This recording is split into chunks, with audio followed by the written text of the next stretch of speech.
Tonight, tropical deluge rescues in far north Queensland as floodwaters continue to rise in the west.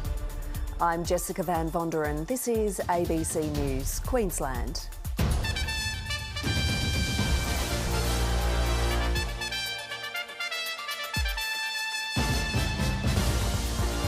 Fatal fall. An 18-year-old dies on a Sunshine Coast climb. Another teenager in a critical condition. 3 members of the Iranian women's football team granted asylum in Australia changed their minds. A royal welcome. The King and Queen of Denmark visit the Red Centre. And more wild weather on the way for the tropics, with the potential for a cyclone later in the week.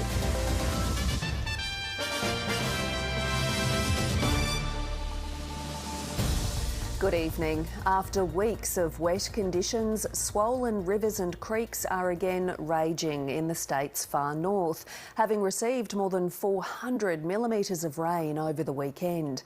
Swift water crews rescued a woman from the roof of her car after she drove into floodwaters in Mossman early today. She was one of 2 people rescued from their vehicles in the region. Flood warnings were issued for the Daintree, Bloomfield and Mossman rivers. Daintree village is isolated. And in Cairns, heavy rain has disrupted the water treatment plant. Residents are being told to only use water for drinking, cooking or bathing. And in the west, the town of Longreach is waiting for a slow-moving flood, which is tonight inching its way closer. Hundreds of kilometres from the ocean, but still waking to water views. The coast has come right to us today. Like the wind blowing here today, you can see the waves on the river. It's just amazing. The Landsborough Highway at Longreach, seemingly floating on water. I've never seen a flood like this. It's an enormous flood on a beautiful sunny day. It's incomprehensible. Like seriously unfathomable. We were here yesterday and it was maybe like 150 metres down the road, so this is just wild. The full scale on show from the sky. But those without a plane got a little more creative. After days of waiting, floodwater finally reached backyards on the edge of town. It is approaching some of the lower set houses, but at this stage we don't think that there will be many, if any, houses that will get water over the floorboards. A lack of flood gauges again causing distress in outback Queensland. In 2026, the fact that we're relying on a manual read, gauges that are not connected, it's just not acceptable for the safety of any community. This has been water that's been in the system and coming for a long time, and because of a lack of gauges in many parts, they have been flying blind. Emergency services on standby, not as busy as anticipated. This water is now making its way to small communities in the Channel Country and will eventually end up in Kaditunda Lake Eyre. Authorities are now shifting their focus to the towns of Stonehenge, Junda and Windora. Hannah Walsh, ABC News, Longreach. Well, let's bring in Jenny Woodward. And Jenny, the weather woes are not over for the tropics. Well, Jess, another tropical low is winding up in the Coral Sea, tagged as 34U. Most of the computer modelling is bringing it west towards the coast, with a crossing possible north of Cairns later in the week. By Tuesday, it's got a moderate chance of developing into a cyclone, but even as a low, it will bring widespread rain and big winds. And here's the prediction for Friday. But as always, there's uncertainty with these systems, so another week on high alert. And I'll be back with more weather later, Jess. Jenny, thank you. See you soon. An 18-year-old is dead and another critically injured after they fell up to 100 metres while climbing a Sunshine Coast mountain. Emergency services were called to Mount Beerwah in the Glasshouse Mountains just before 10:30 this morning. An 18-year-old Brisbane woman died, while an 18-year-old man was airlifted to hospital in a critical condition. 4 others were rescued from the mountain uninjured. The popular climbing spot was closed due to poor weather conditions. The falls occurred as a result of some light rain that made the terrain extremely slippery. So the terrain itself was quite difficult. The entire Iranian women's football team was offered asylum in Australia. Now only 3 players remain. More women have changed their minds about staying and are on their way back to Iran. Less than a week in an Australian safe house, now on their way back to Iran. These 3 women granted asylum in Australia have changed their minds. I'm not surprised. I'm also disappointed. I think all of us are going through a rollercoaster of emotions right now. 7 women from the Iranian football team were granted humanitarian visas by the Home Affairs Minister, a chance to escape the regime that labelled them traitors for refusing to sing their national anthem. Last week, 1 woman decided to leave their safe house and return to Iran. Overnight, another 3 followed. I am worried about them. I can only imagine the pressure that they feel. The Iranian regime has claimed victory. Its state news agency saying players defeated the enemy's plans against this team and resisted Australia's psychological warfare. Those campaigning for the team to stay claim the team handler who was granted asylum was applying pressure on behalf of the regime. I think the main question remains on how these threats had been communicated with the girls while they've been in a safe house. The staff member which did remain here in Australia with them had a role to play in this. We know she's been spreading a lot of propaganda. The 3 women who left overnight have rejoined their teammates in Malaysia, where they're waiting to return to Iran. Government sources say they've looked into the claims that the sole staff member granted asylum was passing on threats from the Iranian regime, but say that they've got no reason to believe that that is true. Advocates, however, say something clearly has spooked the women. These intimidations are very real. Their families are detained, some are even missing. 3 women from the team remain, and many Australians are hoping they stay. Isabel Rowe, ABC News, Canberra. Donald Trump is pushing other countries to help secure the Strait of Hormuz as oil prices soar. The US president says he's not yet ready to make a deal with Iran, instead threatening to again hit one of its most strategic assets. It comes as the United Arab Emirates government told the ABC Iran's decision to attack Gulf states was irrational. Blast after blast in Tehran. Israel striking an Iranian space agency building being used to develop military satellites. The United States has provided more detail on its strikes on Haag Island, which handles the bulk of Iran's oil exports, saying it hit more than 90 military targets. Donald Trump telling NBC, "We may hit it a few more times just for fun." Taking to social media from Florida, the president also urged other countries to deploy warships to stop Iran blocking oil tankers in the Strait of Hormuz. Hopefully China, France, Japan, South Korea, the UK and others that are affected by this artificial constraint will send ships to the area. The Strait of Hormuz will not be opened. Not a single American Navy vessel will be allowed to enter the Persian Gulf. Prime Minister Anthony Albanese has previously said he wasn't considering sending ships to the Strait.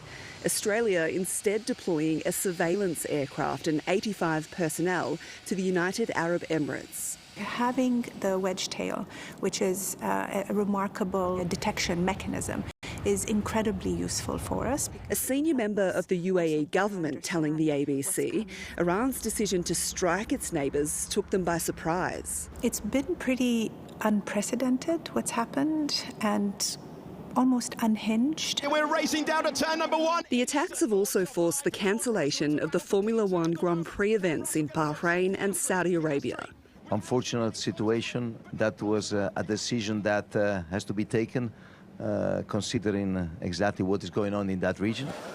As well as hitting Gulf states, Iran continues to strike Israel, a missile damaging cars in Tel Aviv, hours after opponents of the war had been demanding its end. The vast majority of Jewish Israelis support the war, according according to national polls. But here in Tel Aviv, protesters have taken to the streets to rally against the escalating conflict in both Iran and Lebanon. I'm against this war in every cell of my body. I don't like kids and civilians being killed. I think it's pretty simple. The World Health Organization says 12 healthcare workers died in Lebanon when a medical facility was hit in the south of the country. The Lebanese people did not choose this war. They were dragged into it. Israel's pursuit of the Iranian-backed Hezbollah now estimated to have killed more than 800 people. Bridget Rollison, ABC News, Tel Aviv. Former NRL footballer Chris Walker is in custody, charged in relation to alleged domestic violence offences. The ex-Queensland State of Origin star was allegedly hiding in a Gold Coast backyard when he was arrested last night. He's been charged with assault, using a carriage service to menace or harass, and willful damage, and is due to face court tomorrow. Australia's role in the adoption of thousands of children from South Korea will be examined by a new inquiry after investigations there found a history of widespread corruption and fraud. But other Asian countries also have murky pasts involving baby farms, trafficking syndicates and fabricated documents. Now, adoptees from these countries are demanding the government expand its inquiry. James Oaten has this special report. It's breakfast time in Darwin. Alright, I'm gonna go some cheese. I want some cheesy scrambled eggs. Are you hungry, Baba? And Gabby Beckley is serving up for her two kids. Breakfast of champions right here. Gabby knows what it's like to be in a loving, supportive family. But growing up, there were big questions about her adoption. Who were her biological parents? And why was she put up for adoption? You kind of feel like you're a boat in the ocean without an anchor. Gabby was adopted from Sri Lanka at a time when the island nation was rife with poverty and civil war. At 19, her adoptive parents helped her find her biological mum and dad, something few adoptees get to do. My heart felt complete that day. But there was an upsetting revelation. She was promised money and saris by the people in Sri Lanka organising the adoption, but she didn't receive any of those things. Being left with nothing in the same destitute position she was when we were born made her life still really hard. Gabby's since learnt of many more adoptions with murky pasts. There was a lot of people that got rich by selling children. Across the country, another adoptee is trying to uncover her past. Kimbra Butterworth plans to visit Taiwan with her husband, but the chances of finding answers are slim. All of this is fake. Unlike Gabby, the family names on her adoption papers are forged. That's a big thought for me, that I may never find my family. That's Kimbra as a baby.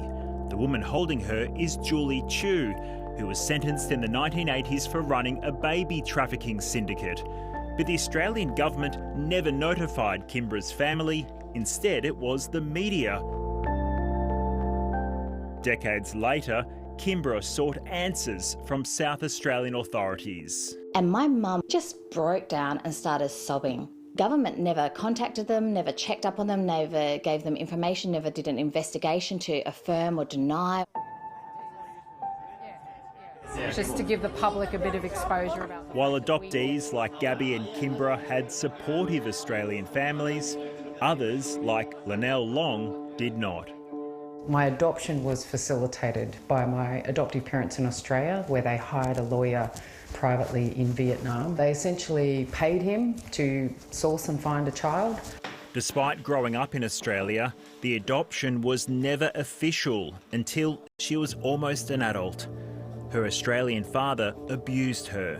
The adoption later annulled. He was found guilty and he's actually on the sex offender registry. She's dedicated her life to helping others. These adoptees, they struggle with all sorts of abuse, whether that be emotional abuse, whether that be sexual abuse, physical abuse. We want there to be a thorough investigation as to what has occurred, who should have been responsible, where the gaps are. The federal government is investigating the murky past of international adoptions, but the focus is on the South Korean program. That's despite calls from adoptees like Linnell, Kimbra, Gabby, and even the Korean community that the entire program needs to be scrutinised. It does hurt because you do want to be acknowledged. The Federal Social Services Minister says the Korean inquiry's an important first step. We're certainly not ruling out looking at other programs in the future. But without a commitment to do more, adoptees like Gabby fear their stories will be sidelined. Having that acknowledgement will give so much healing and grace to people. It will help them move on and move forward with their life. James Oaten reporting there. Well, markets are saying a rate hike on Tuesday is a near certainty after the war in Iran caused a surge in oil prices. But tonight, Alan Kohler asks whether it is the best way to deal with this kind of inflation and whether rates should actually be cut instead. 2 weeks ago, the Governor of the Reserve Bank, Michelle Bullock, gave a speech which included the RBA's latest inflation forecast.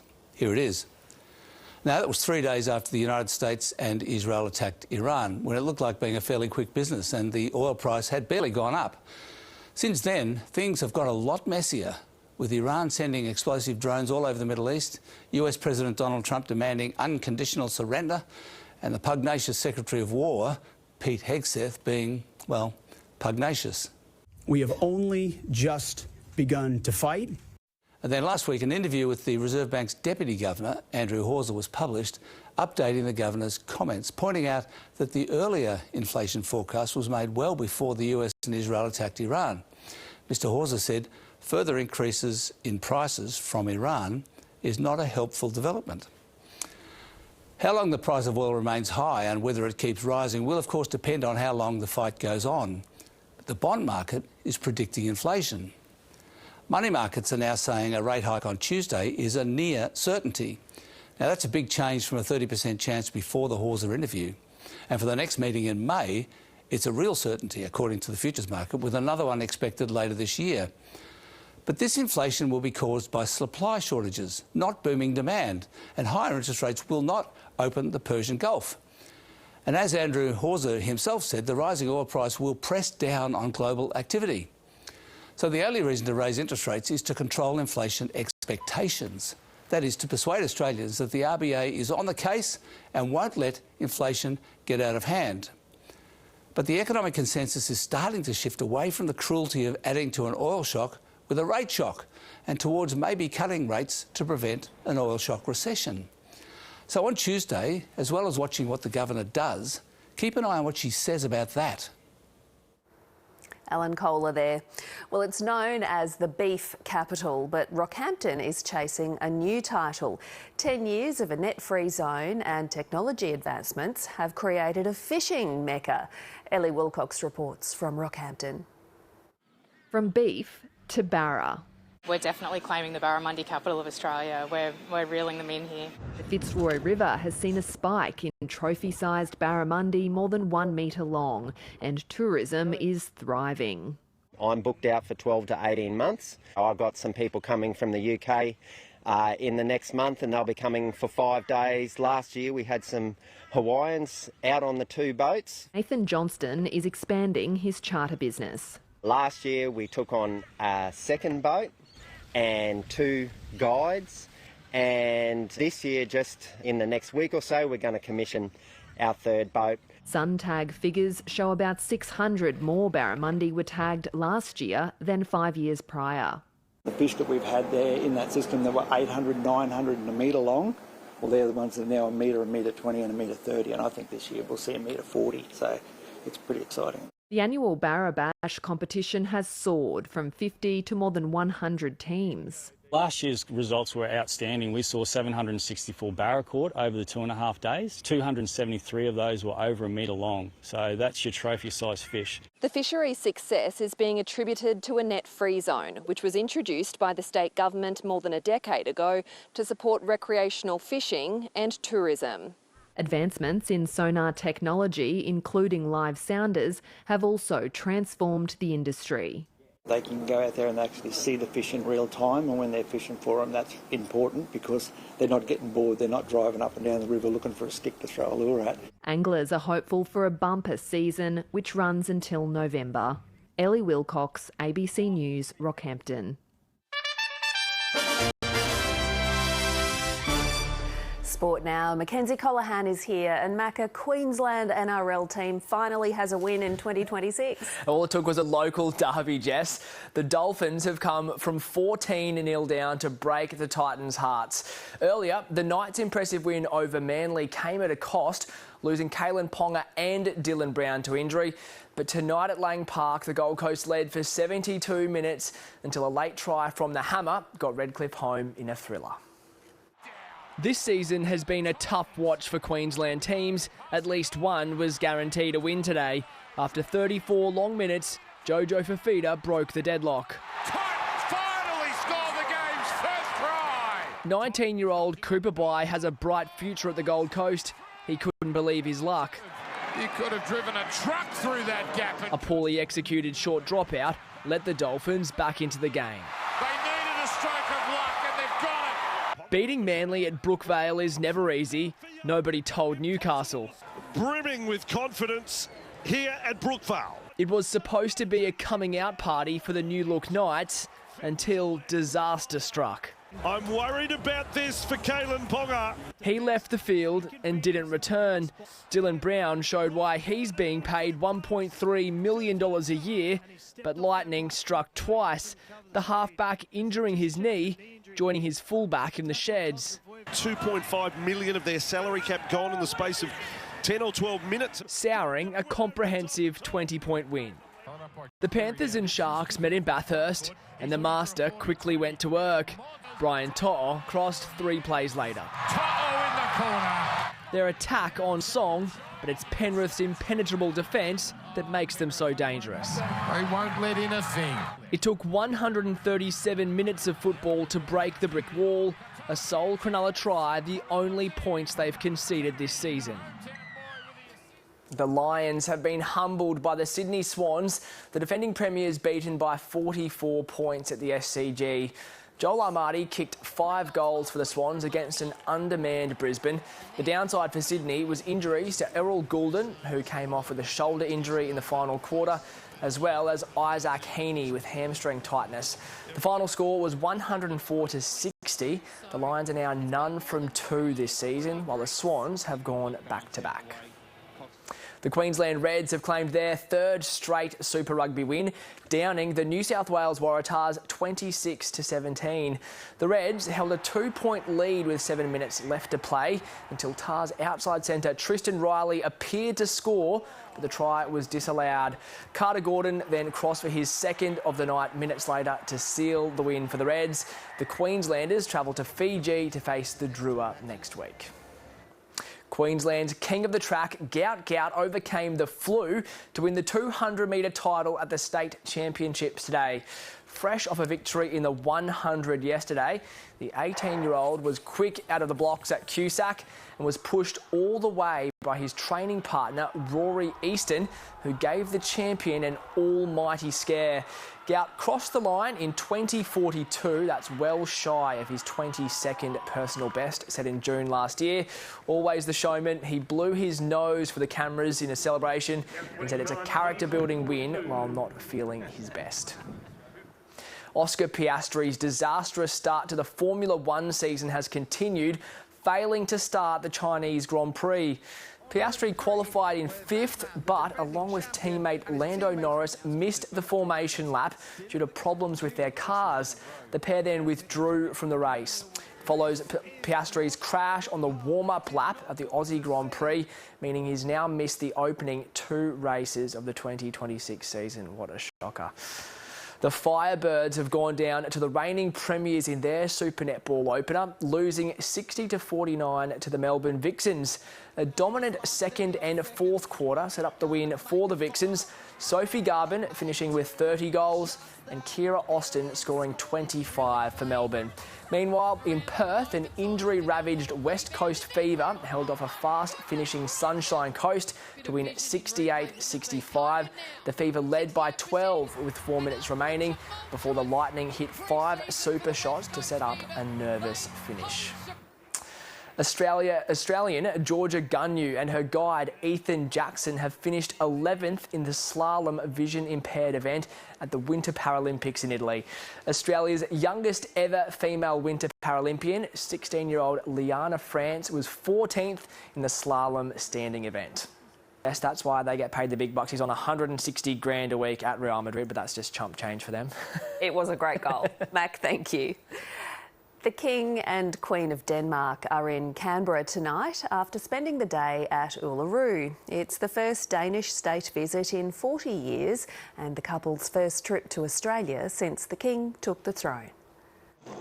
No red carpet, but red sand for King Frederick and Queen Mary. We are happy to see the royals and to take them on a tour. It's really proud. The couple welcomed by Anungnu with traditional dance before meeting students at a local training cafe and ending the day with a slightly overcast sunset at the Rock. To start the visit here in the centre of Australia is quite something. Their Majesties are visiting to talk about renewable industries and partnerships with Australia. But what most people seem interested in talking about is how excited they are to see the Australian-born Queen.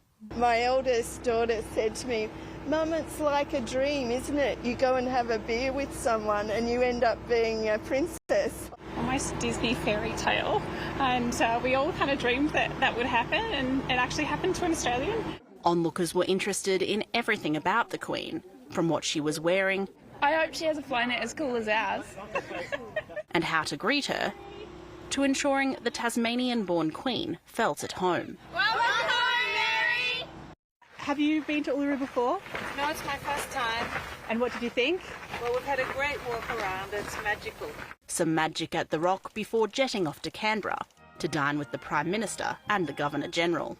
Victoria Ellis, ABC News. Weather now. Jenny's back. And Jenny, a bit of a chill in the air this morning. Yes, Jess, it was feeling crisp. Hello again. Applethorpe started on 11, 15 in Toowoomba and Roma, but the rest of the state close to average, 19 to 33 in Winton, and we had 24 to 29 in Townsville. Currently 23 in the city after ranging from 19 to 28 under cloudy skies. And it was a windy start on the coast, gusts to 70 kilometres an hour on the points, so the surf very choppy when David had the camera out, but calm and clear over the river this morning at Indooroopilly. Thanks, John. And Mandy had this gorgeous rainbow over the cotton fields at Baiae near Mergen. Onto the satellite, and stormy right across the north. And a quick recap on the overnight figures up there: 290 millimetres at Yandal, 259 at Cairns Racecourse, and that's the heaviest total there since Tropical Cyclone Jasper in 2023. Showers on the way for the southern capitals tomorrow, 23 the top in Adelaide and 22 in Melbourne. Now, we've got two areas of focus on the chart this week. We've got 34U in the Coral Sea, which is likely to move west across the north. Meanwhile, another tropical low is sliding south across the Territory and into South Australia, and that could bring some heavy falls to our far southwest corner again.